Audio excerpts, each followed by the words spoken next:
آپ نے سنا ہوگا حضور نے سورہ رحمان کے بارے میں فرمایا ہے، سورۃ الرحمن عروس القرآن، یہ سورہ رحمان جو ہے یہ قرآن کی دلہن ہے۔ جیسے دلہن کو آپ خوشنما لباس پہناتے ہیں، آراستہ پیراستہ اس کو گہنے اور اس کو زیور پہناتے ہیں، تو جس طریقے سے سجاتے ہیں آپ دلہن کو، اللہ تعالیٰ نے ایک سورت قرآن مجید میں یہ ایسی رکھی ہے سورہ رحمان کہ اسے خوب سجایا ہے۔ اس میں الفاظ کا در و بست، اس کا اپنا ایک ڈیوائن میوزک ہے۔ وہ تو اللہ تعالیٰ قراء جو ہے خاص طور پر مصر کے قراء، اللہ تعالیٰ ان پر رحمت نازل فرمائے، ان کی خطاؤں سے درگزر کرے۔ جس طرح قرآن کے انٹرنسک میوزک کو انہوں نے واضح کیا ہے، واقعہ یہ ہے کہ اگر یہ لوگ نہ ہوتے، شیخ عبد الباسط محمد عبد الصمد، شیخ محمود خلیل الحصری، یہ لوگ کہ جنہوں نے قرآن کے اس غنا میوزک، یہ لفظ جو ہے آپ حیران نہ ہو کہ میں یہ کوئی شاید توہین کر رہا ہوں قرآن کی، حضور نے یہ لفظ استعمال کیا ہے، تغنو، اس قرآن کو اچھی سے اچھی خوشلہانی کے ساتھ پڑھو۔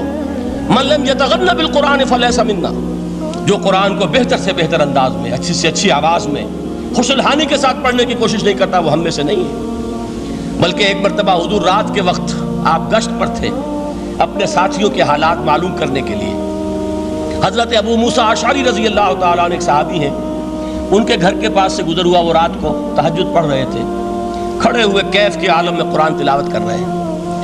حضور کو بہت پسند آئی ان کی قرات، کافی دیر تک وہاں کھڑے سنتے رہے۔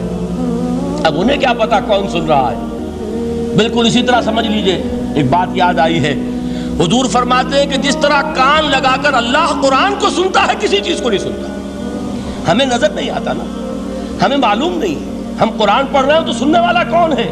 سب سے زیادہ کان لگا کر خود اللہ۔ یہاں اس لیے مجھے یاد آیا کہ ابو موسیٰ اشعری کو کیا پتا تھا کہ کون سن رہا ہے؟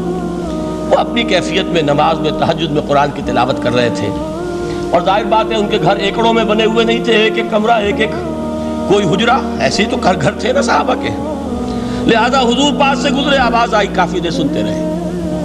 اس کے بعد آپ تشریف لے گئے، صبح فجر میں ملاقات ہوئی تو حضور نے تحسین کے انداز میں فرمایا، یا ابا موسیٰ انک قد اوتیت مزمارا من مزامیر آل داؤد، اے ابو موسیٰ تمہیں تو آل داؤد کے سازوں میں سے ایک ساز اللہ نے عطا فرما دیا ہے۔ جس طرح حضرت داؤد، لہن داؤدی مشہور ہے کہ جب وہ پچھلے پہر رات کو حمد کے ترانے الاپتے تھے، قرآن میں ہے کہ پرندے شامل ہو جاتے تھے ساتھ، اور پہاڑ وجد میں آتے تھے، پہاڑ بھی ان کے ساتھ شریک ہوتے تھے۔ تو جس طرح کا اللہ نے ان کو لہن عطا فرمایا تھا، حضور نے تحسین کے انداز میں فرمایا ہے ابو موسیٰ اشعری، اللہ نے تمہیں بھی آل داؤد کے سازوں میں سے ایک ساز عطا فرمایا۔ بہرحال قرآن مجید کا جو یہ میوزک ہے، قرآن کے الفاظ کا جو حسن ہے، جہاں تک حسن معنوی ہے وہ تو ہر لفظ میں ہے، لیکن یہ حسن ظاہری، حسن صوتی، حسن لفظی، یہ اپنے کلائمیکس پر آپ کو نظر آئے گا سورہ رحمان میں۔ لیکن قرآن میں یہ سورت اس اعتبار سے بھی ممتاز ہے، اس کی 4 آیات پر ذرا توجہ کریں گے، عجیب حقائق سامنے آئیں گے۔ جہاں یہ قرآن مجید کے حسن صوت اور حسن لفظی کی معراج ہے، وہیں اس کی پہلی 4 آیات میں 4 چوٹی کی چیزوں کا ذکر ہے، سب سے اونچی چیزیں۔ پہلی آیت کیا ہے؟ الرحمن، ایک آیت ہو گئی۔ رحمان کیا ہے؟ اللہ کا نام ہے۔ کبھی آپ نے غور کیا اللہ کے ناموں میں سب سے پیارا نام کون سا ہوگا؟ رحمان۔ کیوں؟ اس کا مادہ کیا ہے؟ رحمت۔ ہمیں سب سے بڑھ کر جس چیز کی ضرورت ہے وہ کیا ہے؟ رحمت خداوندی۔ نام اچھی طرح سن لیجئے اس حضور کے قول کو۔ حضور فرماتے کوئی شخص جنت میں مجرد اپنے عمل کی بنیاد پر داخل نہیں ہو سکے گا جب تک کہ رحمت خداوندی دستگیری نہ کرے۔ کسی صحابی نے بڑی ہمت اور جرأت کا ثبوت دیا کہ پوچھ لیا، کیا حضور آپ بھی؟ جب آپ نے فرمایا کوئی شخص داخل نہیں ہو سکتا جنت میں محض اپنے عمل کی بنیاد پر جب تک کہ رحمت خداوندی جو ہے وہ دستگیری نہ فرمائے۔ پوچھا گیا کیا آپ بھی؟ آپ نے فرمایا ہاں میں بھی۔ آپ انداز کیجئے کہ اگر محمد الرسول اللہ بھی رحمت خداوندی کے ضرورت مند ہوں تو تاب دیگراں چے رسد، ہماری تو سب سے بڑی ضرورت رحمت خداوندی ہے۔ اب یہ رحمت جو ہے قرآن مجید میں اللہ تعالیٰ کی یہ شان 2 الفاظ کے ذریعے سے آتی ہے، رحیم اور رحمان، اور کوئی مادہ نہیں ہے جس سے 2 نام بنتے ہوں اللہ کے۔ لیکن یہ مادہ ہے واحد رحمت کا کہ جس سے رحمان بھی ہے رحیم بھی ہے. رحیم صفت مشبہ ہے.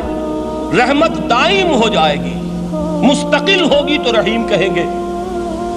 اور رحمان، اس میں رحمت کی ہے وہ شان ہے کہ جیسے ٹھاٹھے مارتا ہوا سمندر ہو، ہیجان کی کیفیت، طوفانی کیفیت، رحمت خداوندی کا طوفانی جوش، وہ ہے رحمان. آپ تو رہتے اس علاقے میں ہیں، آپ کو معلوم ہے عرب اگر بھوکا مرا جا رہا ہو تو کیا کہے گا؟ انا جوعان. پیاسا مرا جا رہا ہو انا عطشان. بہت غضبناک ہوگا غضبان. غضبان آصفہ قرآن میں آیا، بہت غضبناک. رحمان جس کی رحمت جو ہے جوش میں ہے، ٹھاٹھے مارتے ہوئے سمندر کے مانند. تو یہ اللہ تعالیٰ کے ناموں میں سب سے پیارا نام. اب آگے چلیے. الرحمن علم القرآن. رحمان نے قرآن سکھایا. رحمت خداوندی کا سب سے بڑا مظہر، رحمان کی رحمانیت کا سب سے بڑا مظہر قرآن ہے. ان میں جو منطقی ربط ہے اس کو سمجھتے جائیے. اچھا آپ یہ سوچئے، جو علم بھی انسان کو حاصل ہوا وہ کس نے دیا؟ اللہ نے. سائنس کا علم کس نے دیا؟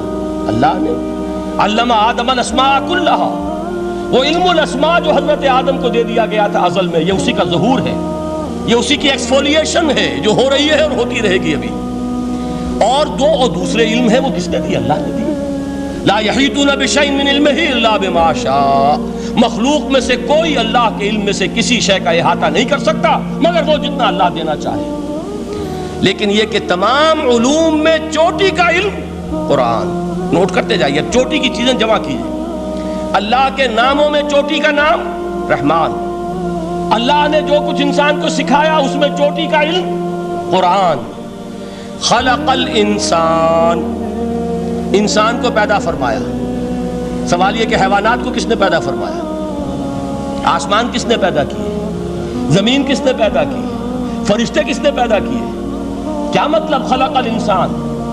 اس کی تمام مخلوقات میں اس کا کلائمیکس، اس کی تخلیق کی معراج، اس کے تخلیق کا نقطہ عروج انسان ہے. یہ ہے کہ جو مسجود ملائک بنا ہے. وَلَقَدْ كَرَّمْنَا بَنِي آدَمَ وَحَمَلْنَاهُمْ فِي الْبَرِّ وَالْبَحْرِ وَرَزَقْنَاهُمْ مِنَ الطَّيِّبَاتِ وَفَضَّلْنَاهُمْ عَلَى كَثِيرٍ مِّمَّنْ خَلَقْنَا تَفْضِيلًا. تو تخلیق میں سب سے اونچی تخلیق انسان کی. علموں میں سب سے اونچا علم قرآن کا. اللہ کے ناموں میں سب سے اونچا نام رحمان.